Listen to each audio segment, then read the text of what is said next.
My name is Doerr, and this is the teacher work stoppage in West Virginia.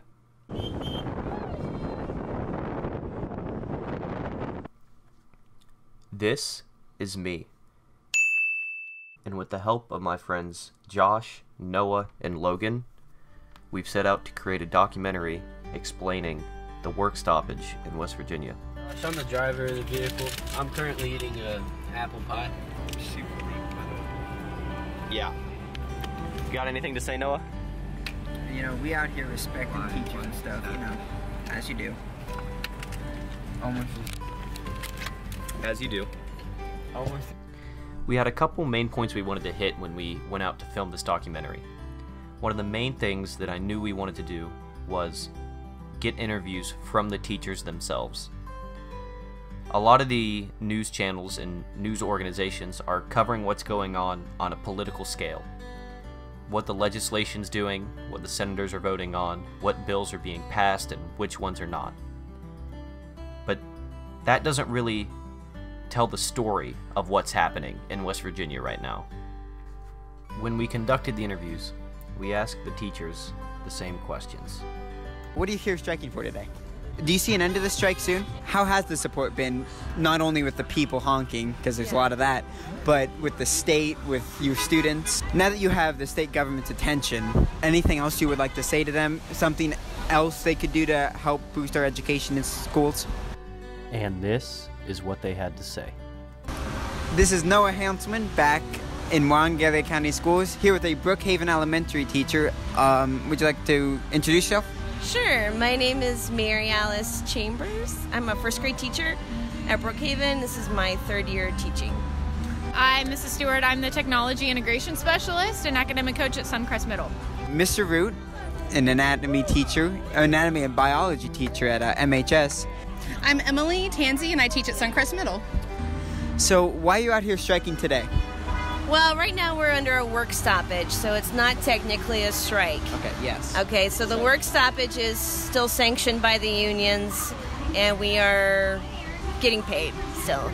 Yeah. But the reason why we're doing this is to, number one, get a pay raise, which we haven't had in 4 years. Number two, fix and fund our PEIA health insurance. Yeah.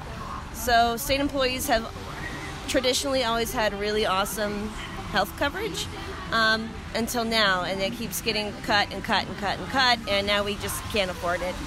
Other things like public education funding has been cut $11 million in the past 2 years by our legislature. So we want to put the emphasis back on public education in our state. So that's really why. Well, I'm here for more the bigger picture. We have an education crisis here in the state. We have teachers leaving because of pay, because of lack of benefits. There are also some bills that were put forth to take money away from public education, put them more towards savings accounts and to lower qualifications for teachers as well. So I'm here for the bigger picture. But the main thing that drove me out here too was my health care. I have a new baby at home and I want to make sure he's got the right health care. For you guys, so for the future, for the future West Virginia, for the students, as well as all the state workers in West Virginia. So for all your school personnel, your bus drivers, your state troopers, your correctional officers, we're here for them to make sure that we're treated fairly and justly, and to make sure that we set up a situation where our future generations are, get what they deserve and able to move this state forward. We are out today demonstrating that we need an actual 5% pay raise. The Senate is basically saying that they want to give us a 2% raise instead of a 5% raise. The bill that passed the House said 5%, but they want to change that. So we're fighting for that, not just for ourselves, but we want a 5% raise for all state employees, so state police, CPS workers, DHHR, etc. And we also still don't know what the plan is for our health care, so we're waiting for more clarification on what it means to fix PEIA. Do you see an end in sight to this anytime soon? They thought they were going to end this last night, and do I see an end in sight? Not this week. Yeah. Maybe next week, but I really don't know. It's so day by day. I hope, but it seems like the Senate is being pretty stubborn, particularly the president, Mitch Carmichael. We've got 9 days left in the legislative period, the session, so I would like to see it end soon. I'm not sure that it will. I honestly don't know.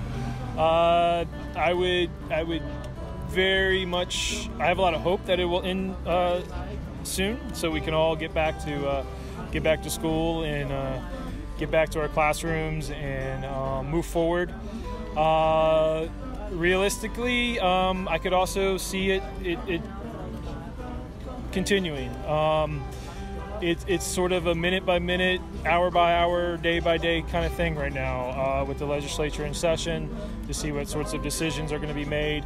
Right now, we just have to take it day by day. I do. I think that we will know when this is officially over once both the House and the Senate have passed the pay raise bill. It's been signed into law, and we have clarification on who is going to be on the PEIA task force, and those names are actually listed.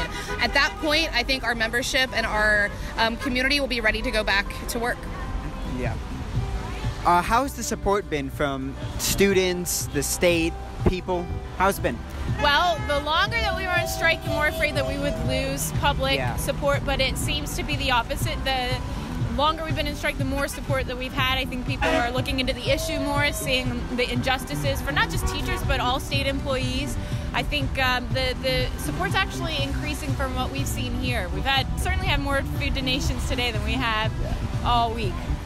Yeah, so I went to Charleston, and there was huge rallies there. So the support is massive. It's more of just we were there at the legislature's door, and they still didn't hear us. Yeah. So then the support back home has been awesome, outstanding. I mean, the honks, thumbs up. People stop by. They want to stand with us or give us food or hot coffee or whatever. So it's been awesome. Just to see, like, driving by, the little hands waving out the windows. Just a good reminder of why we're doing this. It's been amazing. We were a little nervous about losing public support because our state leadership told us to go back to work, but then local leaders and local people said, hey, we're not prepared to do that until we have some answers. So we were worried about losing public support, but we have food being constantly dropped off. We have people coming to stand with us from different organizations, different just individuals. We have business leaders, business owners coming to support us as well. So it's a huge outpouring of support from the community. In terms of teachers, it's been fabulous. It's been fantastic, beyond expectations in terms of the passion and the enthusiasm and the positiveness that the teachers have been carrying, not only through our school at Morgantown, through the county, through the state. It's amazing what you can do when you get a group of passionate people together to work together and move forward. In terms of support from the legislature and the government in Charleston, we have plenty of people down there on our side, but we also have a lot of people that may not see things the way we do, and so that's part of the process, and it's just been a great learning experience, not only for us adults, but hopefully you guys too. See how everything works. One final thing, since you're trying to get the message out, what message would you like to get out to the state? Anything they could do better in the future to help our education, help our students? Yes, really look into what representatives are supporting education in this movement and which ones are not. We have an election coming up in November. Primaries are in May, but the elections are in November. Really look into your representatives, look into the candidates, and support the ones that support education. Thank you very much for your time. Thank you, Noah, and we would love to keep an educator like you in our state. Thank you so much. Thank you. From my perspective, I think it was said earlier this week at the town hall at University High School that education is an investment. We need to prioritize our children. We need to prioritize our educational system. We need to make that the #1 priority in our state in order to ensure that our future is sustainable, and we set up a situation where we don't have outside interest coming in and exploiting our state. We need to keep our resources. We need to keep our people here at home. So I would hope that the folks in Charleston right now who are not in our corner would rethink and reprioritize and make education the number one thing that we're focused on. I think that we just need to remember that we're all in this for the betterment of our state and our community. And so this isn't something that teachers are doing on their own. It's everybody together. Just believe in our public educators. We put so much of our lives into these jobs, and all public workers too, they give it their all, and we just need them to see our value so we can invest back in our state. Our state is it's crumbling, and we need to build it back up together. Thank you so much for your time. Sure. So although this documentary is over 10 minutes long, it only captures a portion of what is going on here in West Virginia. People are clearly hurting. In this monumental time in West Virginia's history, it's time to take action. As Gandhi once said, "Be the change you wish to see in the world." Well, here in West Virginia, people are taking that action.